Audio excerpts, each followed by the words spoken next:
ಉತ್ತರ ಕರ್ನಾಟಕ ನ್ಯೂಸ್. ಇದು ಕನ್ನಡದ ಉಸಿರು.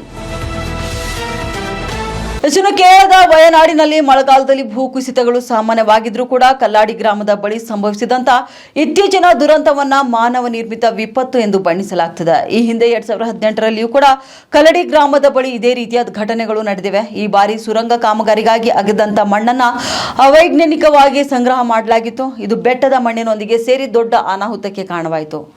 ಜಿಲ್ಲಾಡಳಿತವು ಕಾಮಗಾರಿಯನ್ನು ಸ್ಥಗಿತಗೊಳಿಸಲು ಮತ್ತು ಸಂಗ್ರಹಿಸಿದಂತ ಮಣ್ಣನ್ನ ತೆರವುಗೊಳಿಸಲು ಸ್ಪಷ್ಟ ಸೂಚನೆಗಳನ್ನು ಕೂಡ ನೀಡಿತು. ಆದಾಗ್ಯೂ ಕೂಡ ಈ ಎಲ್ಲಾ ಎಚ್ಚರಿಕೆಗಳನ್ನ ನಿರ್ಲಕ್ಷ್ಯ ಮಾಡಲಾಯಿತು. ಮಳೆ ಹೆಚ್ಚಿದಾಗ ಈ ಮಣ್ಣಿನ ಗುಡ್ಡ ಕುಸಿದು ಭಾರಿ ಸಾವು ನೋವುಗಳಿಗೆ ಕಾರಣವಾಯಿತು. 20 ಕಿಲೋಮೀಟರ್ ರಸ್ತೆಯನ್ನ ಕಡಿಮೆ ಮಾಡಲು 2,000 ಕೋಟಿ ರೂಪಾಯಿ ವೆಚ್ಚದ ಈ ಯೋಜನೆಯು ವೈಜ್ಞಾನಿಕವಾಗಿ ಕಾರ್ಯಗತಗೊಂಡಿಲ್ಲ ಎಂಬ ಗಂಭೀರ ಆರೋಪ ಕೂಡ ಇದೀಗ ಕೇಳಿಬರ್ತಾ ಇದೆ.